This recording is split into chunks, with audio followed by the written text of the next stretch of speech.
Assalamualaikum warahmatullahi wabarakatuh. Halo adik-adik semua, kelas 8 SMP Islam Al-Arif. Nah, kali ini kita akan membahas tentang materi buku fiksi dan non-fiksi. Sebelum kita belajar lebih lanjut, kita harus mengetahui apa itu buku fiksi dan non-fiksi.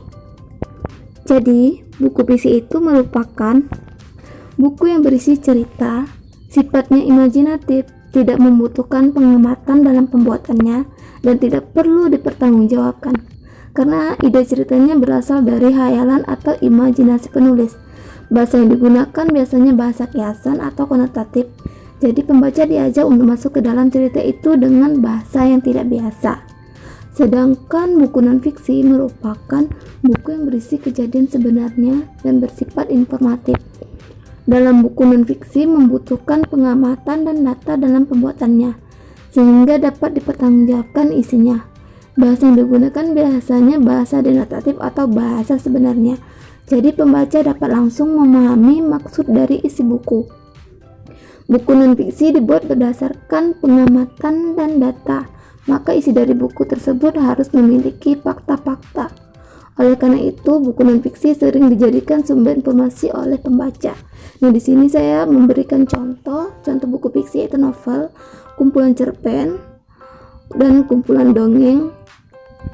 Sedangkan contoh buku non-fiksi itu buku pembelajaran, biografi, dan karya ilmiah populer. Nah, di sini ada unsur-unsur buku fiksi.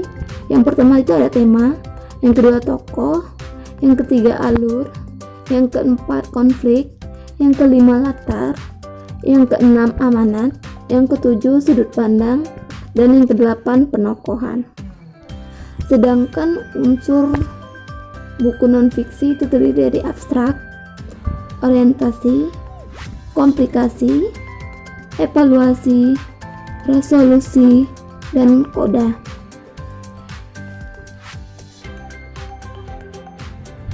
Nah, di sini saya memberi contoh analisis buku fiksi pada novel Sang Pemimpi. Novel Sang Pemimpi ini adalah sebuah kisah persahabatan yang berjuang untuk mendapatkan pendidikan yang layak di Tanah Belitung.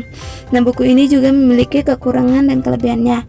Kelebihannya, buku ini mengangkat kisah bahwa kekurangan bukanlah suatu masalah untuk mewujudkan sebuah mimpi. Nah, kekurangannya, penulis seolah tidak mau memberikan waktu yang jelas sehingga para pembaca dibuat penasaran pada tahun berapa Indonesia mengalami pemerintahan tersebut. Nah, selanjutnya contoh analisis buku non-fiksi, yaitu saya mengambil buku Girah, itu Cemburu Karena Allah, yang ditulis oleh Buya Hamka. Buku ini membahas tentang kebertahanannya dalam menjaga muruah pada diri, keluarga maupun agamanya. Buku ini juga memiliki kekurangan dan kelebihan. Kelebihannya, seorang ulama yang dikenal jenius, Profesor Buya Hamka, pintar membangkitkan semangat para pembaca untuk tidak kehilangan muruah atau harga dirinya. Nah, kekurangannya, latar belakang Buya sebagai orang Minang tertuang di buku ini sehingga ada beberapa diksi yang asing untuk didengar.